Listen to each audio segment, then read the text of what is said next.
Hello everyone from Mentor English. I hope that you will be fine and in the high state of belief and health. Today the topic is what is comedy. So let's do it. Let's get started.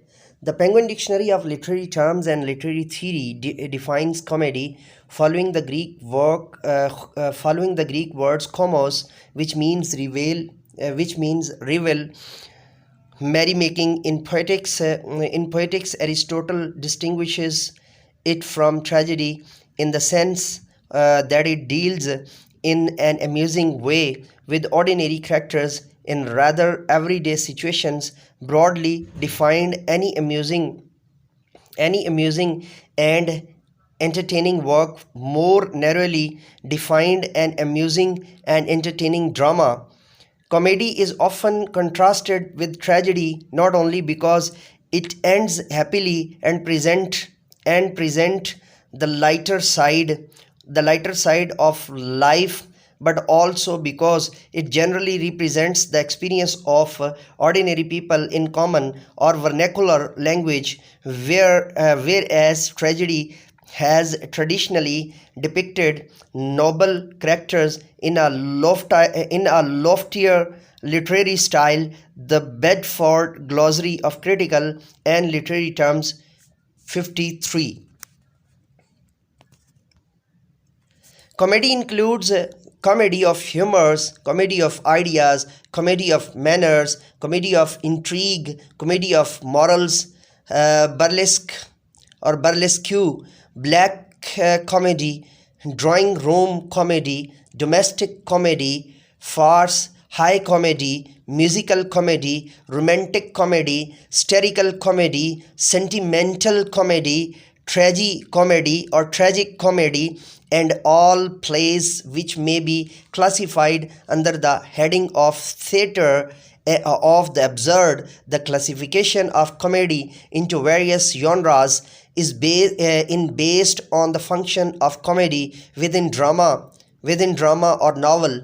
According to the Bedford Glossary of Critical and Literary Terms, or wit humor or wit is the essential element of any comedy. Greek comedy was from the beginning associated with fertility rites and the worship of Dionysus. Thus, with Comos from Aristophanes wrote a variety of comedies which combine fine lyric verse, dance, satire, buffoonery, social comment, fantastic plot, and remarkable character. Aristophanes belongs to what is known as the school of old comedy and meander to new comedy. Penguin Dictionary of Literary Terms and Literary Theory.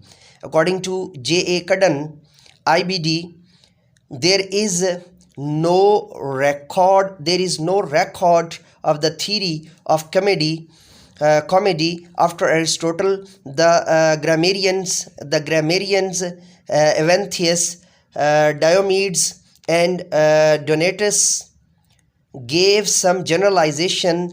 Evanthius is of the view that in comedy the men are of middle fortune. The dangers they run into the neither serious nor pressing, and their actions conclude happily. In tragedy, life is to be fled from. In comedy, it is to be grasped.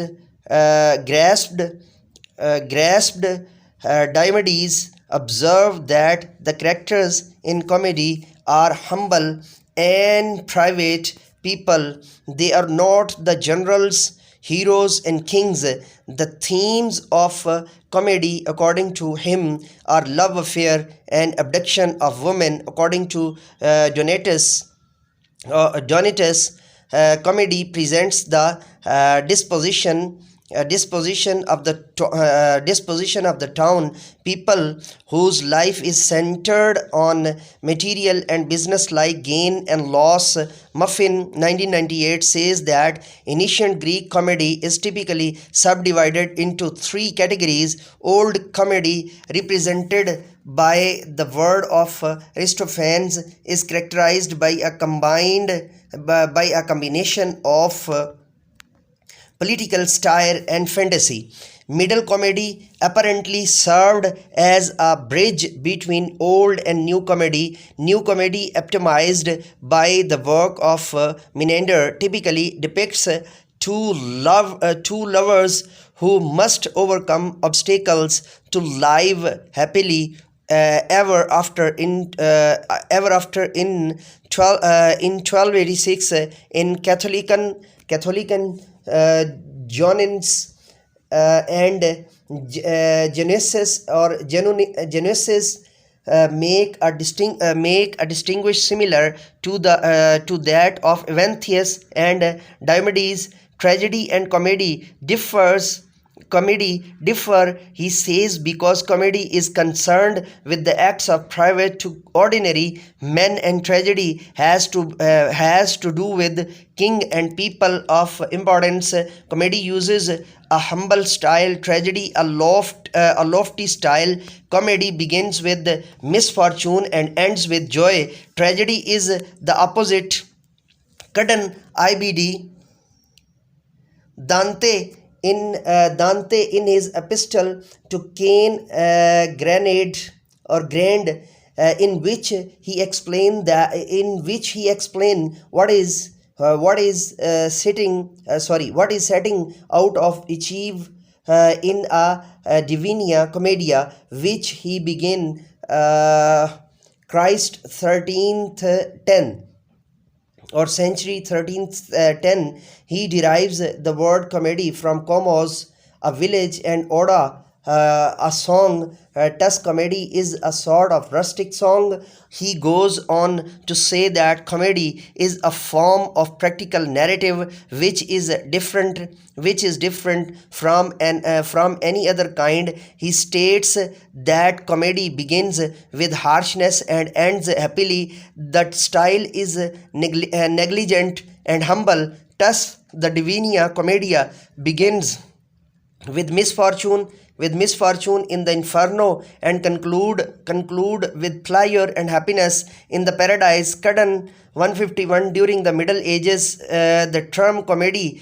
was applied to any literary work that has a happy ending and a style less exalted than that ascribed to tragedy. Hence, Dante Alighieri's great work was named Divina Commedia, even though it does not make particular use of humor. In England, it was in Chaucer's Night. In the Canterbury Tale, we find the medieval conception of comedy, when he describes a person climbing out of misfortune to prosperity to the gladsome. This conception was endorsed by Lidigate in his Chronicles of Troy 1430. A comedy hath in his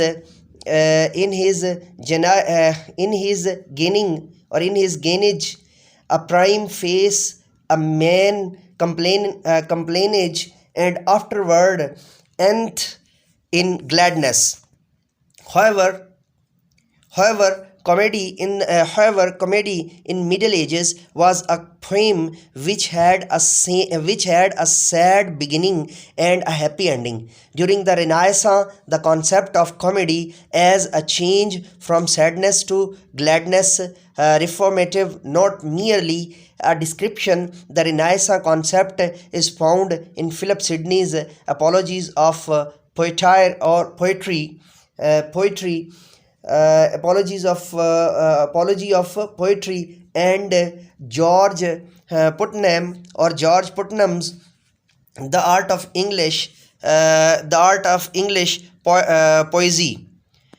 1589. Sydney says that comedy is an imitation of the common errors of life, which he represented in the most ridiculous and scornful sort that may be, so that it is possible that any beholder can be content to be such a one. So in the action of our life, who seeth no who seeth not the filthiness